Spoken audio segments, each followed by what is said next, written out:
வணக்கம் நண்பர்களே, நான் உங்கள் மோகன்குமார் சேலம் எஜுகேஷன்லேருந்து. இது வந்து ஒர்க் அண்ட் டைம், அதாவது காலம் மற்றும் வேலை, இந்த தலைப்பின் கீழே ஒவ்வொரு கிளாஸாக பார்த்து போகிறோம். முதல்ல இந்த வீடியோ பார்க்குற தோழர்கள் தோழிகள் அனைவரும் சப்ஸ்கிரைப் செஞ்சுட்டு பாருங்கள். இந்த ஃபாஸ்ட் ட்ராக் டெக்னிக் 1 ஆக்சுவலாக இதுக்கு முன்னாடி பேசிக் ரூல் 4 ரூல் பார்த்தோம். இது வந்து எப்படின்னா பேசிக்காக ஒரு கொஷினை எடுத்தோம்னா எப்படி அனலைஸ் பண்ணணும், எப்படி நம்ம பிரித்து போடணும் அப்படிங்கிறது. ஏன்னா பேசிக்காக அந்த 4 கொஷின் வந்து ஒரு கொஷின் கண்டிப்பாக கேட்பாங்க. ஸோ அந்த ரூலை பயன்படுத்தி நம்ம போட்டுக்கலாம். அடுத்தது பார்த்தீங்க அப்படின்னா கொஞ்சம் ஹையர். இது எப்படி இருக்கும் அப்படின்னா, இதில் 2வது கேள்வி கொஞ்சம் ஒரு 4-5 விஷயம் சேர்ந்தாப்புல கொடுத்துருப்பாங்க, ஏதோ ஒரு விஷயத்தை விட்டுருப்பாங்க. அந்த கொஷினை பார்க்கும் பொழுது நம்ம கன்ஃபியூஸ் ஆகிடும், என்ன கொடுத்துருக்காங்க, எதுக்கு கொடுத்துருக்காங்க அப்படின்னு. ஸோ அந்த மாதிரி கேள்விகளை கொஞ்சம் சூதானமாக எப்படி ஃபாஸ்ட்டாக வந்து சால்வ் பண்ணணும் எப்படி அப்படிங்கிறது தான் இந்த வீடியோவில் நம்ம பார்க்க போகிறோம். இது வகுப்பு 2. சரி, ஃபாஸ்ட் ட்ராக் டெக்னிக். இது ஒரு சின்டாக்ஸ். இந்த மாடலில் ஒரு கேள்வி கன்ஃபார்மாக இருக்குது. எப்படி? சிம்பிள் தான், நிறைய கன்ஃபியூஸ் இருக்கும். இப்போ நம்ம என்ன பண்ணலாம், if M1 person can do W1. ஆக்சுவலாக நான் தமிழில் சொல்கிறேன் கேளுங்க. M1 அப்படின்னா ஆட்கள். இந்த கேள்வி 2 பகுதியாக பிரிக்கலாம். பகுதி 1ல் டோட்டல் தரவுகள் எல்லாமே கொடுத்துருவாங்க. பகுதி 2ல் ஏதோ ஒரு விஷயத்தை விட்டுருவாங்க. அதை தான் நம்ம கண்டுபிடிக்கணும். பகுதி 1ல் பார்த்தீங்கன்னா கொடுக்கக்கூடிய தரவுகள் அத்தனையுமே M1, D1, T1 எடுத்துக்கணும். இப்போ M1 அப்படிங்கிறது ஆட்களுடைய எண்ணிக்கை. அடுத்தது D வந்து என்னது, அது நாட்களாக இருக்கலாம். அடுத்தது டைம்னா நேரம். அடுத்தது இது ஃபுல்லாக பண்ணக்கூடிய ஒர்க்கை என்ன செஞ்சிருவாங்கன்னா W1 கொடுப்பாங்க. என்னது, வேலை. சேம் கான்செப்ட் பகுதி 2ல் M1, D1, M2, D2, T2, W2. இதில் என்ன சார் பிரச்சனை, இதை எப்படி சார் நம்ம கொண்டு போகிறது, எது எங்கே சார் கேட்பாங்க, இந்த மாதிரி கேள்விகள் கேட்கும் பொழுது அதுக்கான ஒரே ஒரு சொல்யூஷன் பார்த்தீங்கன்னா, இந்த ஒர்க்கை மட்டும் நம்ம மாற்றி போடணும். அதுதான் இதோட ஸ்பெஷல். எப்படி? இப்போ எக்ஸாம்பிள் எடுத்துக்குவோம். M1 பண்ணக்கூடிய வேலை, அதை எத்தனை நாட்களில் பண்ணுறாங்க, அதுக்கப்புறம் எவ்வளோ நேரம் பண்ணுறாங்க, அது எல்லாமே ஈக்குவல் வந்து W1. அதே மாதிரி M2, D2, T2 இது 3ஐயும் மல்டிப்ளை பண்ணிங்கன்னா வர ஆன்சர் வந்து அது செய்யக்கூடிய வேலைக்கு ஈக்குவலாக இருக்கும். ஸோ ஈக்குவேஷன் 1ஐயும் ஈக்குவேஷன் 2ஐயும் நான் என்ன பண்ண போகிறேன்னா ஈக்குவல் பண்ண போகிறேன். எப்படி என்ன பண்ண போகிறேன்? ஈக்குவல் பண்ண போகிறேன். ஈக்குவல் பண்ணும் பொழுது ஈக்குவல் பண்ணுறேன். இப்போ ஈக்குவேஷன் 1, ஈக்குவேஷன் 2 ஈக்குவல் பண்ண போகிறேன். இப்படி பண்ணும் பொழுது என்ன நடக்கும், என்ன அப்படின்னா M1, D1, T1 equal to divided by W1, அதாவது M2, D2, T2 divided by W2. நல்லா ஞாபகம் வச்சுக்கங்க. இந்த இடத்துல இருக்கக்கூடிய அந்த சமக்குறிக்கு அந்த பக்கம் இருக்கு இல்லைங்களா, அந்த W1 என்ன பண்ணணும், இதுக்கு கீழே கொண்டு வந்துடணும், இதுவும் அதுக்கு கீழே கொண்டு வந்துடணும். அப்போ இது பார்த்தீங்கன்னா விகிதம் மாதிரி இருக்கும். ஸோ நான் இது ஈக்குவல் பண்ணும் பொழுது என்ன நடக்கும் அப்படின்னா M1, D1, T1 equal to M2, D2, T2. Sir W விட்டுட்டீங்க, இப்போ W எழுதுவோம். இங்கே இருக்க W என்ன ஆகுது, இந்த சைடு வந்துடும் W1. இந்த சைடு இருக்கிற W2 என்ன ஆகும், இந்த சைடு வந்துடும்.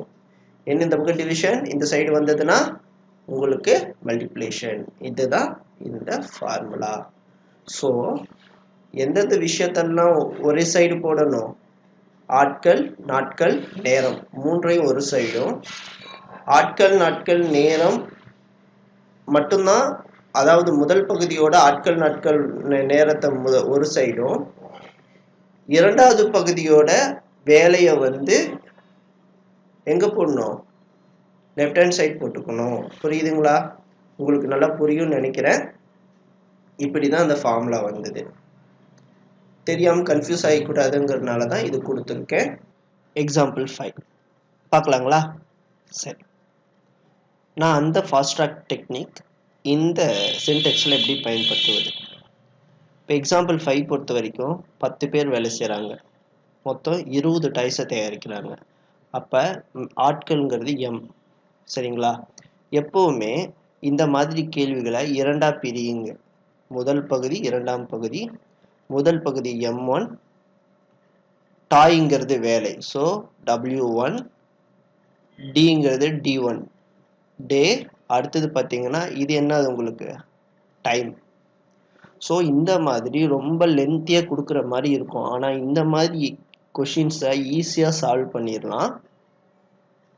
இது முதல் பகுதி. இரண்டாவது பகுதி பார்த்தீங்கன்னா 24%. இங்கே மேன்னு கொடுத்துட்டு இங்கே பர்சன்னு கொடுக்குறான், கன்ஃபியூஸ் பண்ணுறதுக்கு. இங்கிலீஷில், தமிழில் ரெண்டுமே ஆட்கள் தான் வரும். இது என்னது M2. டாய்ஸ்னால் முன்னாடியே சொல்லிட்டேன் நான், பொம்மைகள், ஒர்க்டன்னு. இது டைம் கொடுத்துட்டாங்க. அவங்க என்ன சொல்லியிருக்காங்க, ஹவு மெனி டேஸ். அப்போ D2 என்னன்னு கேட்குறாங்க. அண்டர்ஸ்டாண்ட் ஆயிடுச்சா? 10 பேர் சேர்ந்து 20 பொம்மைகளை 12 நாட்களில் 12 மணி நேரம், ஒரு நாளைக்கு 12 மணி நேரம் வேலை செஞ்சு 12 நாட்களில் முடிக்கிறாங்க. அதே வேலையை அதே மாதிரி, அதாவது அதே வேலையன்னு சொல்ல மாட்டாங்க, அதே மாதிரி நல்லா நோட் பண்ணிக்கங்க. அதே வேலை அப்படின்னா ரெண்டுக்குமே சேம் ஒர்க். ஸோ நம்ம அந்த ஒர்க்கு நம்ம போட தேவையில்லை, அப்படியே அடிச்சு விட்டு அப்படியே ஈக்குவல் கொடுத்துட்டு போயிட்டே இருக்கலாம்.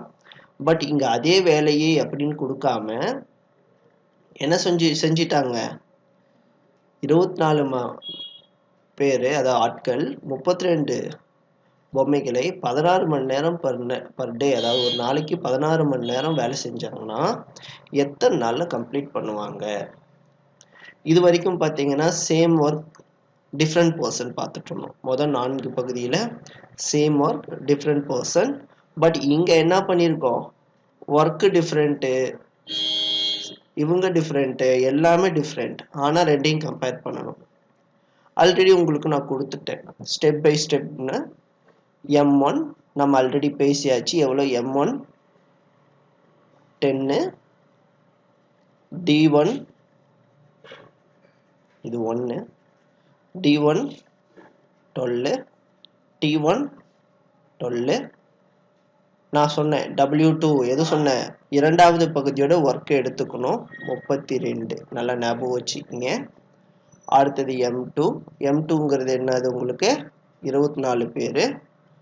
டே எத்தனை பேர், டே தான் நமக்கு தெரியாது, ஸோ அதை நல்லா ஞாபகம் வச்சுக்கிங்க. D2 அப்படியே வச்சுக்கணும். அடுத்தது எத்தனை மணி நேரம் வேலை செய்கிறாங்க, 16 மணி நேரம் வேலை செய்கிறாங்க. ஒர்க் டன் என்ன சொன்னேன், பகுதி 1னுடைய ஒர்க்கை தான் இங்கே கொண்டு வந்து போடணும். அப்போ பகுதி ஒர்க் டன்னோட இது என்னது 20. ஸோ நமக்கு இங்கே என்ன வேணும், D2 மட்டும் வேணும். ஸோ நான் D2வை மட்டும் வச்சுக்க போகிறேன். இந்த D2வை வச்சுக்கிட்டு மீதி எல்லாத்தையும் ஒரு சைடாக கொண்டு வந்தேன்னா கிடைக்கக்கூடியது தான் இந்த விஷயம்.